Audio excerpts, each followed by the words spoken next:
Puedes ver que el motor izquierdo falta en esta imagen, tomada momentos antes de que el vuelo 191 de American Airlines se estrellara, apenas 31 segundos después del despegue, matando a 273 personas, lo que resultaría ser el accidente de aviación más mortífero en la historia de Estados Unidos. Por eso hoy voy a explicar exactamente qué pasó y la impactante verdad detrás de este accidente.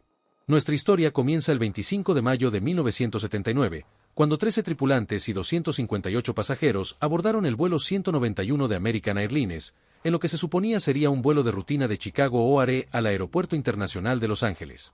La aeronave en la que volaban era un McDonnell Douglas DC-10, uno de los aviones comerciales más reconocibles de su época por su configuración distintiva, un motor en cada ala y uno en la cola.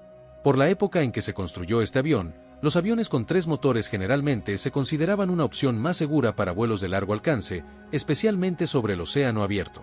Sin embargo, había habido algunos incidentes de alto perfil en años recientes relacionados con el DC-10 que empezaban a causar preocupación. En 1972, cuando el vuelo 96 de American Airlines, un DC-10, despegó de Detroit, la puerta trasera izquierda de carga se abrió en pleno vuelo, causando una descompresión rápida en la cabina, daños en los cables de control de vuelo y la pérdida del motor número 2. Afortunadamente, el capitán logró mantener el control de la aeronave y aterrizó de forma segura pocos minutos después. Trágicamente, unos años más tarde, en 1974, el vuelo 981 de Turkish Airlines, otro DC-10, sufrió el mismo problema con la puerta de carga abriéndose en vuelo. Pero esta vez, 6 pasajeros salieron expulsados cuando ocurrió, y la aeronave se estrelló pocos minutos después, cerca de París, matando a los 335 pasajeros y a los 11 tripulantes. Y aunque ya habían pasado al menos 5 años desde ese accidente, algunos pasajeros todavía se mostraban reacios a volar en el DC-10. Dicho esto, en cuanto al vuelo 191 de American Airlines, todo parecía normal mientras los pasajeros abordaban el avión y este iba rodando hacia la pista para iniciar el vuelo. El piloto en el asiento izquierdo era el capitán Walter Lux, de 53 años, con más de 22.000 horas de vuelo, incluyendo 3.000 horas como capitán en el DC-10 que estaba volando. Sin embargo, el capitán Lux originalmente no estaba programado para operar este vuelo, había hecho un cambio de turno con otro piloto a último momento, y esa fue la única razón por la que estaba en el avión. El piloto sentado junto a él, en el asiento derecho, era el primer oficial James Dillard, de 49 años, con más de 9.200 horas de vuelo totales y poco más de 1.000 horas en el DC-10. James sería quien estuviera volando el avión en el momento del accidente, pero de eso hablaré más adelante. También quiero señalar que Alfred Udovich era el ingeniero de vuelo a bordo de la aeronave, porque a veces la gente olvida que ese día había 3 personas en la cabina. Alfred tenía 56 años y contaba con aproximadamente 15.000 horas de vuelo totales. Además, había 10 sobrecargos trabajando en el vuelo, todos plenamente calificados. Y, como todos los demás, probablemente asumieron que sería solo otro vuelo de rutina. El día del accidente, el clima era perfecto, con cielos despejados y 15 millas de visibilidad. Poco antes de las 3 de la tarde, la aeronave se retiró de la puerta de embarque para iniciar el viaje. Según la investigación, los pilotos rodaron hacia la pista, realizaron todas sus verificaciones previas al despegue y confirmaron que los flaps estaban correctamente configurados a 10 grados. Al hacerlo, el sistema hidráulico extendió automáticamente los slats en el borde delantero del ala a la posición de despegue. Poco después, fueron autorizados a despegar desde la pista 32 derecha, que tenía poco más de 10.000 pies de longitud. No está claro que se había acordado exactamente respecto a cómo manejar emergencias durante el despegue, pero James sería el piloto a los mandos y Walter el piloto de monitoreo. Eso significaba que, en cuanto James llevara las palancas de aceleración a la posición de despegue, Walter mantendría su mano sobre ellas hasta alcanzar la velocidad V1, ya que era Walter quien ejecutaría el procedimiento de aborto en caso de que decidieran abortar el despegue. Sin embargo, en este caso, la aeronave aceleró con normalidad, y al llegar a V1, a 139 nudos, Walter anunció V1, lo que significaba que ya no podían abortar el despegue. Luego, a 145 nudos, Walter anunció Routat, Roten, y James comenzó a tirar de los controles para levantar la rueda de nariz del suelo e iniciar el vuelo. Desafortunadamente, en cuanto lo hizo, escucharon un fuerte sonido metálico de crujido y sintieron una sacudida repentina que recorrió toda la aeronave. Según la grabadora de voz de cabina, se escuchó a Walter decir maldición, y después, por alguna razón, la grabación quedó en silencio durante el resto del vuelo. Trágicamente, lo que ninguno de los dos se dio cuenta en ese momento fue que el motor izquierdo, junto con todo su conjunto de pilón, se había desprendido por completo de la aeronave, volteándose sobre la parte superior del ala izquierda y cayendo sobre la pista. La NTSB no mencionó esto, pero mi suposición es que al menos algunos de los pasajeros del lado izquierdo de la aeronave vieron esto ocurrir en tiempo real, pero no había nada que pudieran hacer para avisarles a los pilotos lo que acababa de pasar. Aquí es importante entender que el DC-10 todavía puede volar con solo 2 motores, incluso si el tercer motor falta por completo de la aeronave. Pero en este caso, algo más salió terriblemente mal, de lo cual hablaremos en un momento.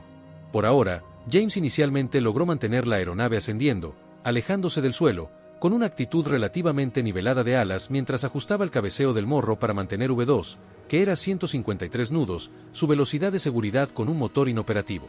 El objetivo era mantener V2 hasta alcanzar al menos 800 pies sobre el suelo, momento en el cual bajaría el morro para acelerar y reconfigurar la aeronave.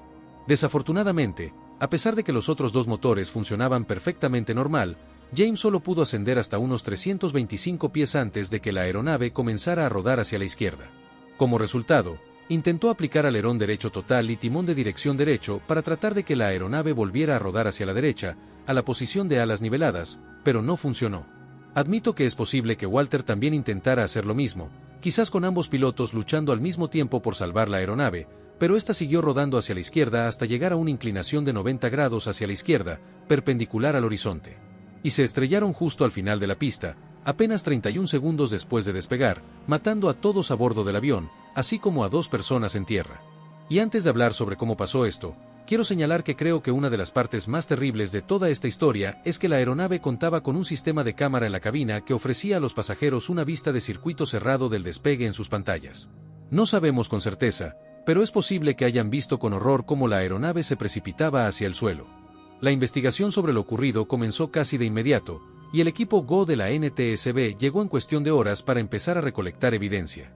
Lo primero que descubrieron fue lo más evidente: el motor número 1 faltaba de los restos, y en cambio fue encontrado a unos 6.000 pies pista abajo, lo cual dejó a todos preguntándose cómo un motor podía simplemente caerse de un avión. El día después del accidente, los investigadores descubrieron un perno de titanio fracturado entre los escombros en la pista, que rápidamente identificaron como uno de los pernos del pilón responsables de asegurar el pilón del motor a la aeronave. La razón por la que esto es importante es que de inmediato asumieron que habían identificado la causa del accidente, especulando esencialmente que el perno había fallado bajo el estrés durante el despegue y que eso fue lo que causó que el motor y el pilón se desprendieran. Sin embargo, antes de poder confirmar esa teoría, apenas 2 días después, la NTSB realizó una conferencia de prensa donde el vicepresidente de la NTSB sostuvo el perno para que todos lo vieran y dijo que posiblemente eso fue lo que inició la falla en la sujeción del pilón. El único problema fue que estaba equivocado. La razón por la que quiero mencionar esto es porque creo que es un ejemplo perfecto de por qué no se debe especular durante una investigación, y es también, podría decirse, una de las razones por las que hoy en día la NTSB se toma tanto tiempo para verificar las cosas antes de hacer declaraciones a los medios. Apenas unos días después de esa conferencia de prensa, el perno fracturado fue examinado más a fondo en Washington, D.C. Y fue entonces cuando descubrieron que el perno se había fracturado al momento del impacto, cuando el pilón golpeó el suelo, y que no era la razón por la que el motor se había caído del avión durante el vuelo. Como dato adicional, en cuanto se dieron cuenta de que el perno no era el problema, la FAA puso en tierra a toda la flota de DC-10 en Estados Unidos, que eran alrededor de 138 aeronaves, y también prohibió que aerolíneas extranjeras operaran DC-10 dentro de Estados Unidos. Así que, esencialmente, esto tuvo un impacto global. Esta también fue la primera vez en la historia de Estados Unidos que la FAA ponía en tierra a toda una flota de grandes aviones comerciales, y te puedes imaginar el caos que esto causó, con aeronaves varadas por todos lados. Mientras la investigación continuaba, la NTSB comenzó a revisar los registros de mantenimiento de la aeronave, y fue entonces cuando descubrieron que apenas 2 meses antes del accidente, la aeronave había pasado por una inspección mayor conocida como chequeo C. Básicamente, ahí se había reparado el pilón del motor y sus rodamientos conforme a los requisitos de servicio. Lo que hay que entender es que el procedimiento correcto era retirar el motor del pilón, y después retirar el pilón del ala. Sin embargo, dado que hay cientos de conexiones entre el motor y el pilón, comparado con solo 3 pernos que conectan el pilón al ala, los mecánicos habían ideado un método alterno donde simplemente usaban un montacargas para retirar el pilón con el motor todavía conectado a él. Lo bueno de esta técnica era que ahorraba unas 200 horas hombre de trabajo, pero lo malo era que no estaba aprobada por el fabricante. La investigación después descubriría que otras aerolíneas se habían enterado de lo que estaba pasando, y como les ahorraba tiempo y dinero, desafortunadamente también estaban haciendo lo mismo. El único problema con todo esto era que el montacargas que usaban tenía que posicionarse con un nivel extremo de precisión debajo de un conjunto de 13.000 libras entre el motor y el pilón, para alinearlo correctamente. Y eso no es tan fácil como suena. En algún momento durante el proceso, los ajustes no quedaron alineados correctamente, y esto dañó el conjunto de brida en el ala. 2 meses después, esa fractura había crecido lo suficiente como para romperse bajo el estrés del despegue, y el pilón se desprendió, llevándose consigo todo el motor izquierdo. Dicho esto, la NTSB determinó que la aeronave, aún así, debería haber sido capaz de volar sin ese motor, y por eso necesitamos hablar de lo que pasó después. Creo que es importante entender que los pilotos se entrenan regularmente para manejar una falla de motor durante el despegue. Pero el problema que enfrentaban los pilotos del vuelo 191 de American Airlines era mucho peor. Primero, hay que tener en cuenta que los pilotos no tenían idea de que el motor se había caído del avión, porque no pueden ver el motor desde la cabina. Además, todos los instrumentos del capitán dejaron de funcionar y sus pantallas se quedaron en blanco, algo que nunca antes habían experimentado. Así que no tenían idea de qué estaba pasando, aparte de que podían sentir la pérdida de empuje y que la aeronave comenzaba a guiñar hacia la izquierda, hacia el lado del motor faltante. Por eso probablemente asumieron que se trataba simplemente de una falla de motor, y dado que ocurrió justo mientras rotaban, continuaron el despegue tal como estaban entrenados para hacerlo. Y como mencioné antes, James ajustó el cabeceo de la aeronave para mantener su velocidad V2.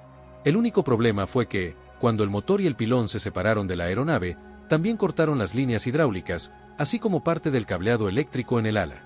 Eso significaba que, conforme la presión hidráulica se perdía, los slats del ala izquierda se retrajeron automáticamente. Y la razón por la que esto importa es que, cuando los slats están extendidos, la velocidad de pérdida, stall, de la aeronave es de 124 nudos. Sin embargo, en cuanto se retrajeron, la velocidad de pérdida subió a 159 nudos, 6 nudos más rápido que su velocidad V2 de 153 nudos. Así que, básicamente, el ala izquierda entró casi de inmediato en una condición de pérdida de sustentación, algo para lo que los pilotos están entrenados en cómo recuperarse. Y la verdad es que normalmente los pilotos recibirían algún tipo de advertencia de pérdida, incluyendo un stick shaker, vibrador de columna de mando, en la cabina que les avisa que están a punto de entrar en pérdida. Sin embargo, en este caso, debido a que parte de ese cableado eléctrico se había arrancado cuando el motor y el pilón se desprendieron, el sistema de advertencia de pérdida ya no funcionaba. Ni siquiera había un stick shaker instalado del lado del primer oficial en la cabina al momento del accidente. Mientras tanto, el ala derecha seguía generando sustentación porque los slats de ese lado estaban en buen estado, y por eso la aeronave comenzó a rodar hacia la izquierda. Eventualmente, la NTSB determinó que, si el sistema de advertencia de pérdida hubiera seguido funcionando, había una posibilidad muy pequeña de que, si los pilotos hubieran bajado el morro de inmediato, podrían haber logrado recuperar y mantener la aeronave volando. Sin embargo, es una de esas situaciones donde casi tendrías que saber lo que va a pasar antes de que suceda realmente. Así que no había ninguna razón para culpar a los pilotos. Y, siendo honesto, ellos hicieron todo lo que humanamente pudieron para tratar de mantener el control de la aeronave, pero desafortunadamente, la física de la situación fue demasiada. La NTSB atribuyó la tragedia a prácticas de mantenimiento defectuosas. Y la parte más impactante de todo esto fue que, cuando se inspeccionaron todos los DC-10 en Estados Unidos, identificaron al menos otras 8 aeronaves que mostraban señales de fisuras por fatiga cerca del pilón del motor, debido a las mismas prácticas de mantenimiento. Y de no haber sido por esta tragedia, cualquiera de esas otras aeronaves fácilmente podría haber sufrido el mismo destino. Finalmente, este incidente llevó a una modificación de los sistemas eléctricos e hidráulicos del DC-10, y los dobles stick shakers se volvieron obligatorios. Pero creo que una de las partes más tristes de toda esta historia es que la persona que había supervisado la inspección final de la aeronave, más tarde se quitó la vida, incapaz de vivir con la culpa.